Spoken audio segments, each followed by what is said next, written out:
Hello बच्चों, I am your science teacher myself Kirti Singh. और आज हम पढ़ने जा रहे हैं 9th स्टैंडर्ड का first chapter, that is matter in our surrounding. ये हमारी केमिस्ट्री का भी फर्स्ट चैप्टर है।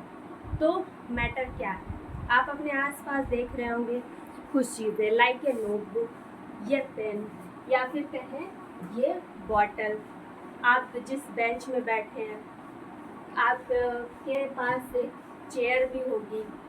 तो ये सब चीज़ें क्या है, ये इन्हें हम कलेक्टिवली कहते हैं मैटर। तो देखते हैं हम मैटर के बारे में।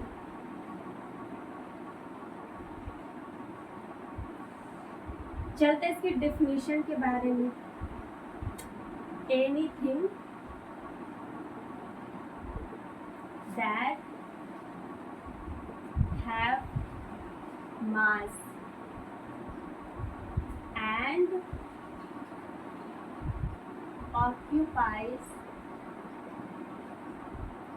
space is called matter। अब इसका मतलब क्या हुआ? इसका मतलब ये है कि हमारे आसपास कोई भी चीज़ जिसका कुछ फिक्स मास है और वो कुछ वॉल्यूम ऑक्यूपाई कर रही है, मतलब कुछ जगह घेर रही है। आपके आसपास जितनी चीज़ें हैं वो किसी जगह पे रखी होगी, वो कुछ जगह भी घेरती है, उसके पास मास भी है। अब आप ये बोलेंगे लाइक छोटी छोटी चीज़ें, लाइक मिट्टी का कोई पार्टिकल, उसका मास तो बहुत नेग्लिजिबल होता है, कहें 0.0001 ग्राम करके। तो क्या वो मैटर नहीं है? तो बच्चों, इसका कोई एक्सेप्शन नहीं होता। वो कितना भी छोटा मास हो या वो कितना भी छोटा वॉल्यूम घेर रहा हो, उसे हम मैटर ही बोलेंगे। ठीक है, तो हम इसके कुछ एग्जाम्पल्स भी देखते हैं। उसको हमने अभी देख लिया, लाइक एयर, हमारे चारों तरफ जो भी हवा है। पानी हो गया, पानी का भी मास होता है, वो वॉल्यूम ऑक्यूपाई करता है। फूड, जो हम खाना खाते हैं। पेन, या कहें प्लांट्स एंड एनिमल्स एक्सेट्रा, ये सब चीज़ें मैटर कहलाती हैं।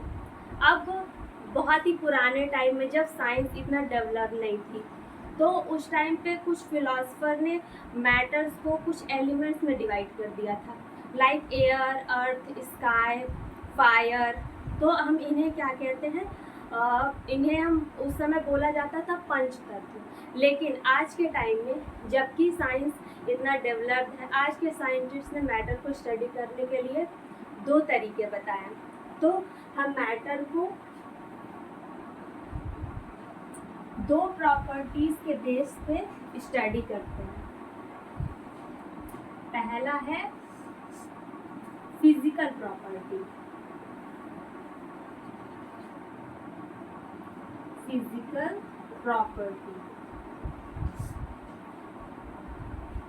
and second is chemical property।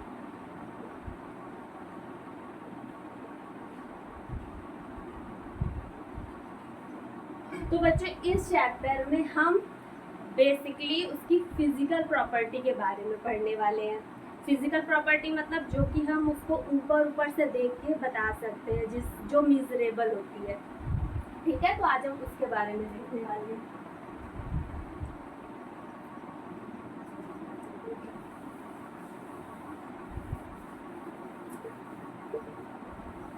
अब हमने ये तो देख लिया कि मैटर क्या होता है, लेकिन अब आगे देखते हैं मैटर बनता किससे है, किन चीज़ों से मैटर बनता है। तो मैटर बहुत ही स्मॉल पार्टिकल से मिलके बनता है।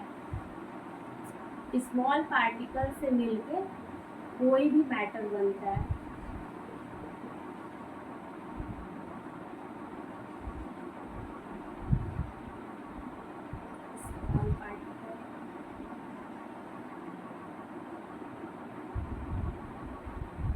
Matter is formed from very small particles. अब आप कहेंगे कि ये हमें पता कैसे चलता, तो चलिए उसके लिए एक एक्टिविटी देखते हैं। हम क्या करेंगे, 1 टेबल स्पून सॉल्ट या शुगर ले लेंगे। फिर शुगर लेते हैं,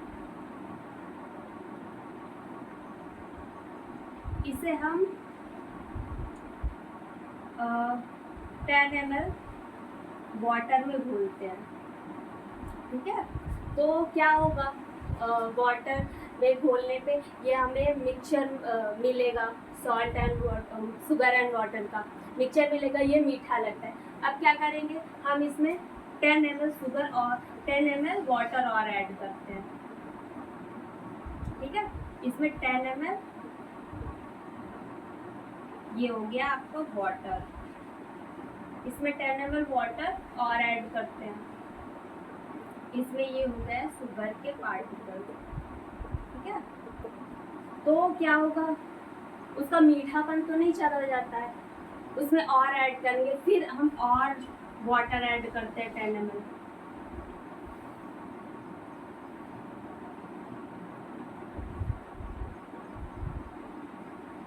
तो हम इसको जितना भी डाइल्यूट करेंगे, डाइल्यूट करने का मतलब हुआ कि हम इसमें सॉल्वेंट की मात्रा बढ़ा रहे हैं। सॉल्वेंट यहाँ क्या है, वाटर। तो ये उतना ज़्यादा अपने स्मॉल पार्टिकल्स में टूटता जाता है। ये जब तक अपने स्मॉलेस्ट पार्टिकल में नहीं टूट जाता ना, तो ये उतना टूटेगा डाइल्यूट करने पे। तो इससे हमें क्या पता चलता है कि किसी भी मैटर के, अब शुगर के एक तरीके का मैटर होता है, अपने बहुत ही छोटे छोटे पार्टिकल से मिलकर बना हो रहा है, तभी ये टूट रहा है। तो इससे हमें पता चल रहा है कि मैटर बहुत ही स्मॉल पार्टिकल से मिलकर बनता है। चलिए हम आगे स्टडी करते हैं और इसके कैरेक्टरिस्टिक्स के बारे में। मैटर की कुछ प्रॉपर्टीज होती है, तो बात करते हैं कैरेक्टरिस्टिक्स ऑफ मैटर।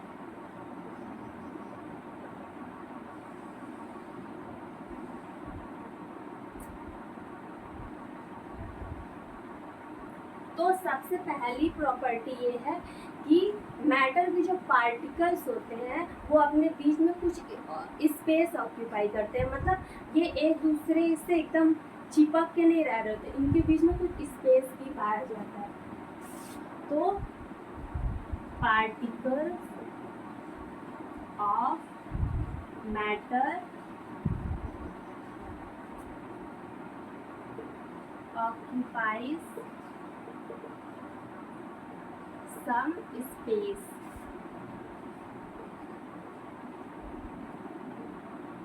ठीक है, तो इनके बीच में स्पेस होता है। लाइक अब हम वाटर के सॉल्यूशन में चलिए सॉल्ट घोल के देखते हैं तो क्या होता है।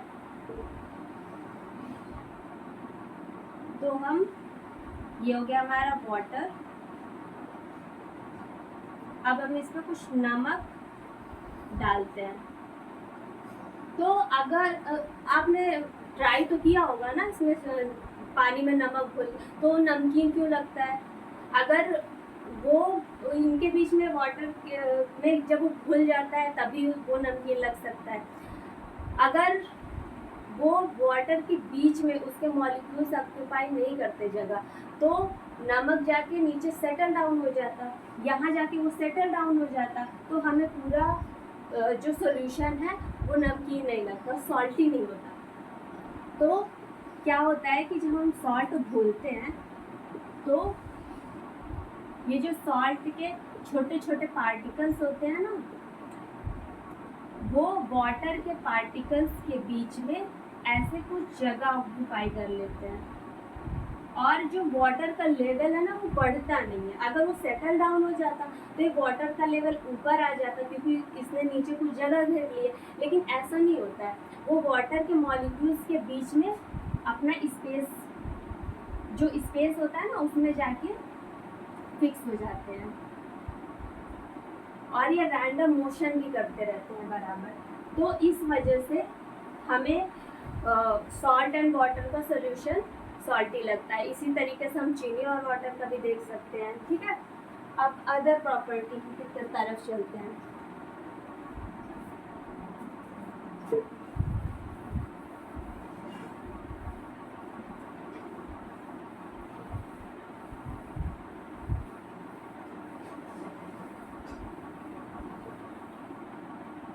हमारी दूसरी प्रॉपर्टी होती है कि particles of matter are continuously moving।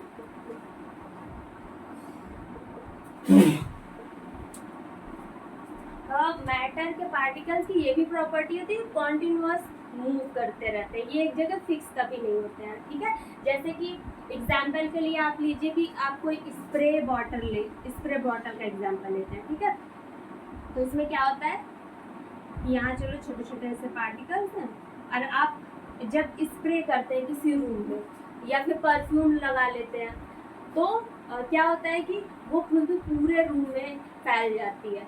तो पूरे रूम में क्यों फैल जाती है? अगर वो पार्टिकल मूव नहीं कर रहे होते, एक जगह फिक्स होते, तो उसके जो पार्टिकल्स हैं वो पूरे रूम में नहीं फैलते, वो एक ही जगह फिक्स होते हैं, उनको खुशबू नहीं आती, दूर खड़े इंसान को कभी भी खुशबू नहीं आती।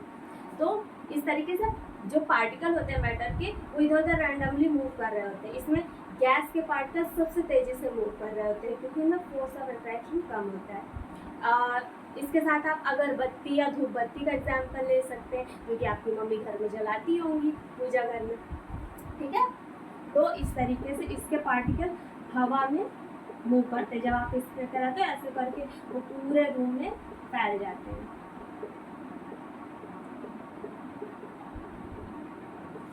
चलिए, अब हम नेक्स्ट कैरेक्टर के बारे में स्टडी कर रहे हैं।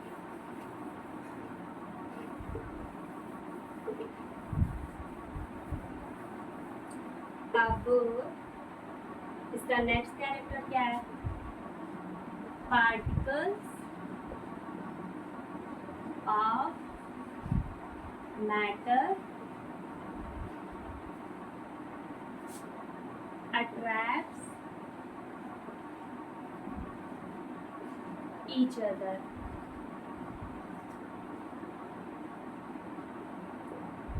बेटा मैटर के जो पार्टिकल्स होते हैं ना, ये तो एक दूसरे को अट्रैक्ट कर रहे होते हैं। फॉर एग्जाम्पल आप एक चॉक ले लीजिए, ये एग्जाम्पल आपके एनसीईआरटी में भी दिया हुआ है।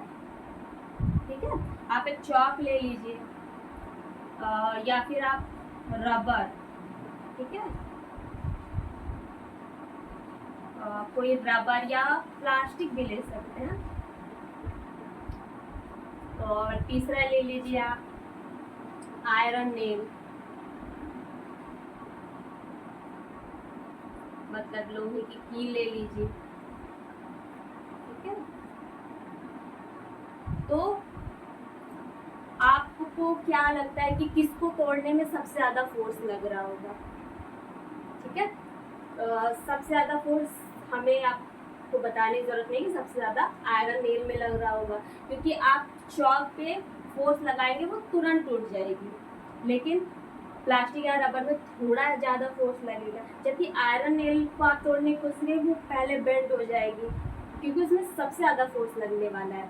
तो इससे हम देखते हैं कि इसके पार्टिकल्स ना एक दूसरे को अट्रैक्ट करके रखते हैं। अब वो अट्रैक्शन डिफरेंट होता है, जैसे कि चॉक में कम होता है, रबर में उससे ज़्यादा, और नेल में तो सबसे ज़्यादा होता है। ठीक है, तो इससे हमें पता चलता है कि पार्टिकल्स ऑफ मैटर एक दूसरे को अट्रैक्ट करते हैं।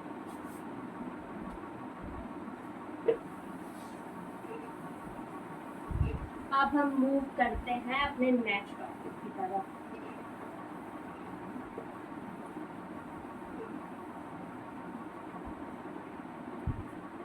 जो कि है स्टेट ऑफ मैटर।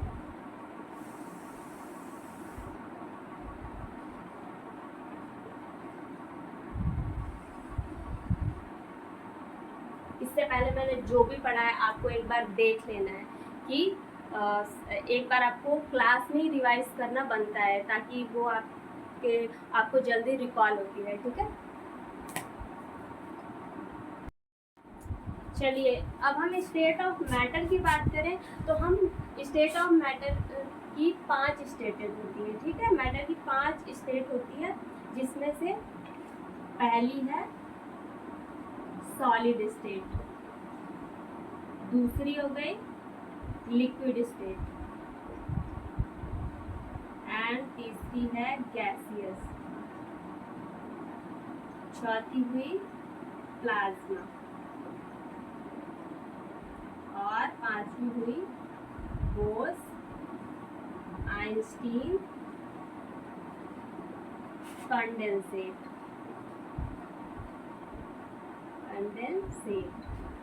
तो बेटा हम ये 3 स्टेट्स के बारे में डिटेल स्टडी करने वाले हैं, और इसको हम थोड़ा थोड़ा सा देखेंगे।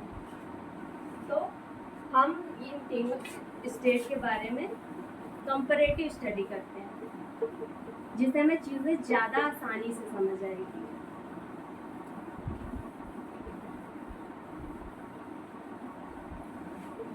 तो सबसे पहले हम लिख लेते हैं प्रॉपर्टी के बारे में, हम कौन कौन सी प्रॉपर्टी की कंपैरेटिव स्टडी करने वाले हैं। प्रॉपर्टीज, सबसे पहले हम देखेंगे शेप और वॉल्यूम। तीसरा हो गया डेंसिटी, फोर्स ऑफ अट्रैक्शन, हम उसे शॉर्ट फॉर्म में लिख देते हैं, जगह ज़्यादा लिखो, फोर्स ऑफ अट्रैक्शन। ठीक है, और स्पेस, और हम इसकी कंप्रेसिबिलिटी भी देखेंगे।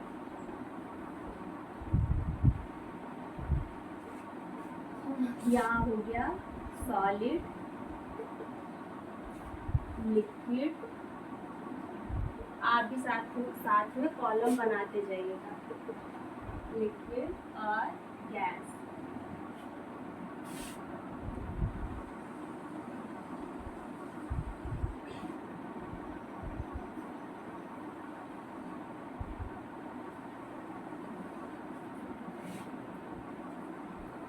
अब हम सबसे पहले बात करते हैं शेप की। तो सॉलिड का शेप बेटा फिक्स होता है। सॉलिड में आपने अभी देखा, जैसे कि ये पेन हो गया, नोटबुक हो गई, चेयर, इन सब चीज़ों का शेप फिक्स होता है। कभी भी आप इस पर कितना फोर्स लगा लो, ये टेढ़ी मेढ़ी नहीं होती, इनका शेप नहीं बिगड़ता, तो इनका शेप फिक्स होता है। अब लिक्विड की बात करें तो लिक्विड का जो शेप होता है ना, वो आप अगर बैलून में भर रहे हैं तो उसका शेप कुछ और हो जाएगा, आप बाल्टी में ले रहे हैं तो कुछ और शेप आएगा। तो इसका शेप इधर उधर होता है, क्योंकि इनमें फोर्स ऑफ अट्रैक्शन थोड़ा कम होता है। तो इनका शेप जो होता है नॉट फिक्स्ड, इनका शेप फिक्स नहीं होता है। और गैसेस की बात करें तो इनका भी शेप फिक्स नहीं होता है, नॉट फिक्स्ड। अब बात करते हैं वॉल्यूम की। तो सॉलिड का वॉल्यूम भी फिक्स होता है। आपने देखा होगा जब उसका शेप फिक्स होता है, उसका वॉल्यूम मतलब वो जो जगह घेर रहा होता है ना, वो भी फिक्स है, क्योंकि उसके पार्टिकल बहुत ज़्यादा इधर उधर मूव नहीं करते, वो मैटर के अंदर ही वाइब्रेट कर रहे होते हैं। तो इनका वॉल्यूम भी फिक्स होता है। जबकि लिक्विड की बात करें तो हाँ, लिक्विड का भी वॉल्यूम फिक्स होता है। जैसे आप कुछ लेने जा रहे हैं, कोई लिक्विड मटेरियल लाइक दूध या फिर पानी भी ले रहे हैं, तो 1 लीटर पानी हो गया या 1 लीटर दूध ला रहे हैं, तो इनका वॉल्यूम भी फिक्स होता है, इनका वॉल्यूम चेंज नहीं होता है। और बात करें गैसेस के वॉल्यूम की, तो इनका वॉल्यूम फिक्स नहीं होता है, क्योंकि अगर आप किसी बैलून में हवा को भर रहे हैं तो वहाँ पे फिक्स है, लेकिन अब आप बैलून फोड़ते हैं तो पूरे रूम में फैल जाएगी, तो वो पूरा का पूरा रूम का जो वॉल्यूम है उसको ऑक्यूपाई कर लेगी। तो गैस का कोई फिक्स वॉल्यूम नहीं है, वो जहाँ उसको रखा उसी का वॉल्यूम वो ऑक्यूपाई कर लेती है। आप किसी कंटेनर में भर दो तो कंटेनर का वॉल्यूम ऑक्यूपाई कर लेगी, तो इसका वॉल्यूम भी फिक्स नहीं होता है। अब बात करते हैं डेंसिटी की। तो डेंसिटी सबसे ज़्यादा होती है सॉलिड की, उसके बाद होती है लिक्विड की, और गैस की सबसे कम होती है। तो हम क्योंकि कंपैरेटिव स्टडी कर रहे हैं, तो डेंसिटी सॉलिड की मैक्सिमम होगी, लिक्विड की मीडियम होगी, या मॉडरेट भी कह सकते हैं, और गैसेस की सबसे मिनिमम होती है। ठीक, अब आते हैं फोर्स ऑफ अट्रैक्शन में। सॉलिड के पार्टिकल्स में फोर्स ऑफ अट्रैक्शन बहुत ज़्यादा लग रहा होता है। तभी आपने देखा कि आप किसी अभी आप चॉक और आइस का भी एग्जांपल ले लीजिए, तो इन सबको तोड़ने में ज़्यादा फोर्स लग रहा था, इनके पार्टिकल्स में बहुत ज़्यादा अट्रैक्शन होता है। तो फोर्स ऑफ अट्रैक्शन की बात करें तो सॉलिड में मैक्सिमम होता है, और लिक्विड की बात करें तो इसमें मीडियम होगा।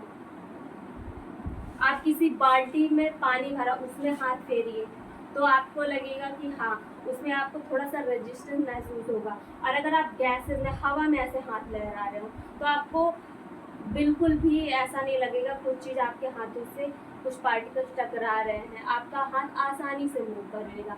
तो इनमें फोर्स ऑफ अट्रैक्शन मीडियम होता है, और इनमें सबसे मिनिमम होता है।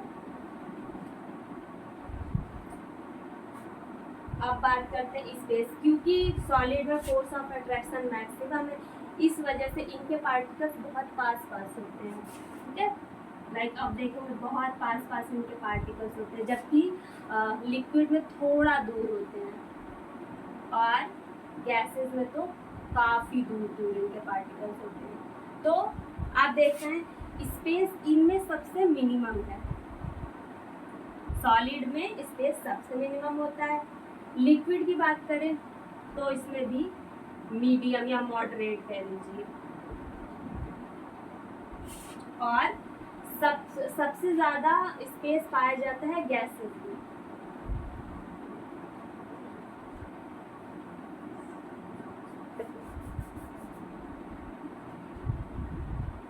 मैक्सिमम स्पेस पाया जाता है।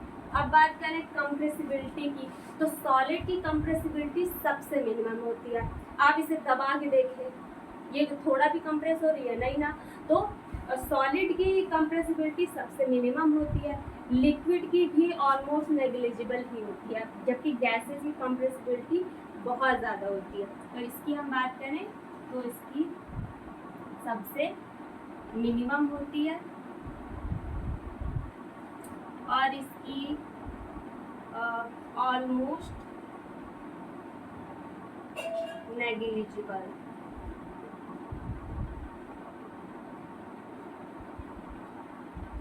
या फिर इसको कह लीजिए नहीं होती है।